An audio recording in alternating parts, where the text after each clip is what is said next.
Okay, let's start being serious about this and trying to understand what's going on in terms of our criteria when we go through and we try to do a lab report.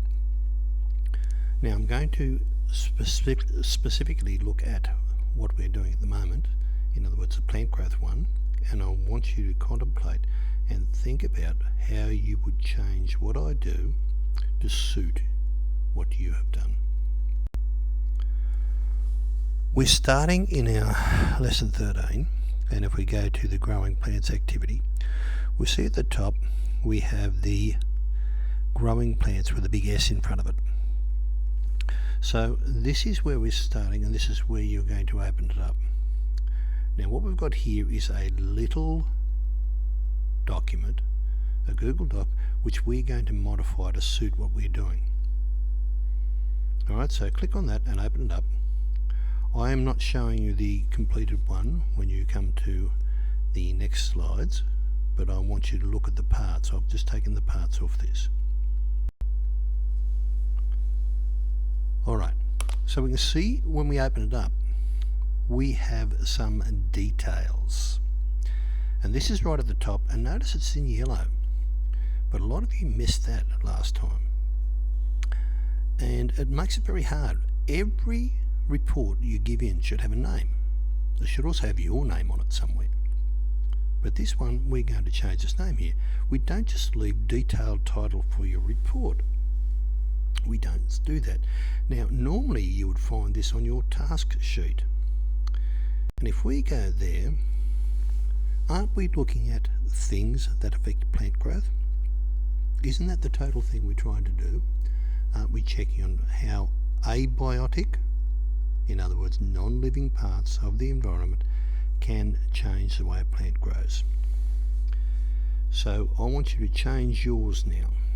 So type over the top of detailed title for your experiment, put in a title like, it doesn't have to be exactly the same as mine. You might have abiotic factors that affect plant growth. You can have things that affect plants growth. You can have things that affect plants height, or number of leaf formation, or whatever you're going to do. Now the most important thing to do after this, as it says here, again it's in red with yellow, so you shouldn't miss it at all. And it says remove these notes. So I don't want you to take away the title, but what I want you to do is to take away the red things. That lets me know you have done it. You've actually read what you've done, and you've actually done things. Please do so. Right, now we're going to add something. This is rather important. Whenever we're doing an activity, we need to add, notice I've gone above the research question, so you might have to go in there and hit the enter button a couple of times to make a bit of space. I want you to put a heading, and preferably it would have the blue and the black and be the same size as this. Now I haven't done that, but I think you can, and you're going to have about my activity. I believe this would be done by having a table there and a one column table, and you could do it. So we can do that and add that. Notice it won't have this little blue, notice I put a circle around it every time, bright pink and a circle in the middle, the blue question mark. And I don't know how many of you have forgotten, but that's where you can go and find some help. That's why it says click here, and I've got it all the way through. Click here to add help. Alright, so what sort of thing do I expect you to tell me about your activity? Oops, we've jumped one. There we go. I've written in here something, about 3 or 4 sentences. I've done 5 sentences in here, and that should be enough, so no more than 5 sentences. And what you're trying to tell me is how plants are affected by certain things. So I've gone there and said that plants are important to all environments. They're influenced by abiotic factors. We know they need sunlight, air, warmth and water to survive. But what will happen if we change the amount of one of these, and will the plant stop growing? I've given that as an idea. And I've suggested you write something similar but not the same. So underneath your heading that you've made here about my activity, you tell me about plants and why they're important and how things affect plant growth. Now, one thing that could come in here is a nice little thing called photosynthesis. I don't expect to see too much here. The maximum I would expect to see would be 10 sentences. That's the absolute maximum. Alright, so we've done that. What to do next? Well, let's go to the research question. Well, now a research question tries to, we just said how factors were going to affect plant growth. What we try to do now is to make it a bit more focused. So I've said to you now, this could be a sample research question for mine, and I'm going to add salty water to my mung beans and see what effect it has. So, for a question I could say, how does adding different amounts of salty water affect the growth of mung beans? That's fine.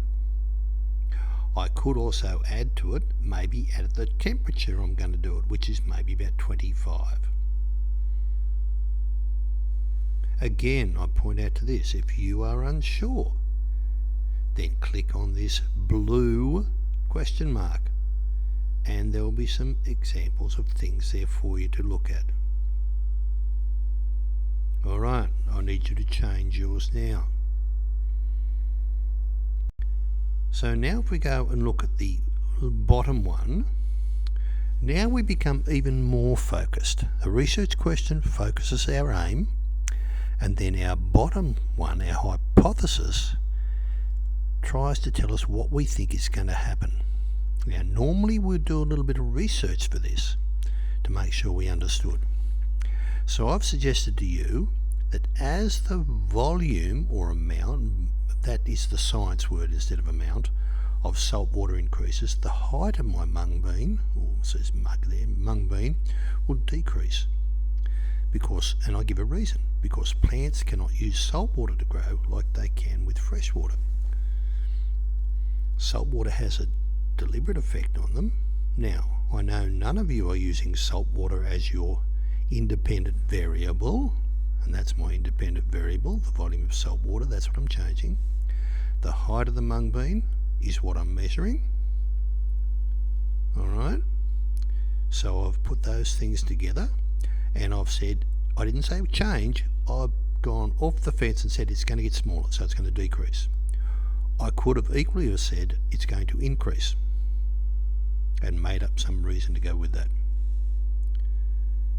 Alright, now I want you to start working on changing the areas I've just gone through. This is a video, so you can use the little bottom section to drag to various spots in the video to remind yourself about what's going on.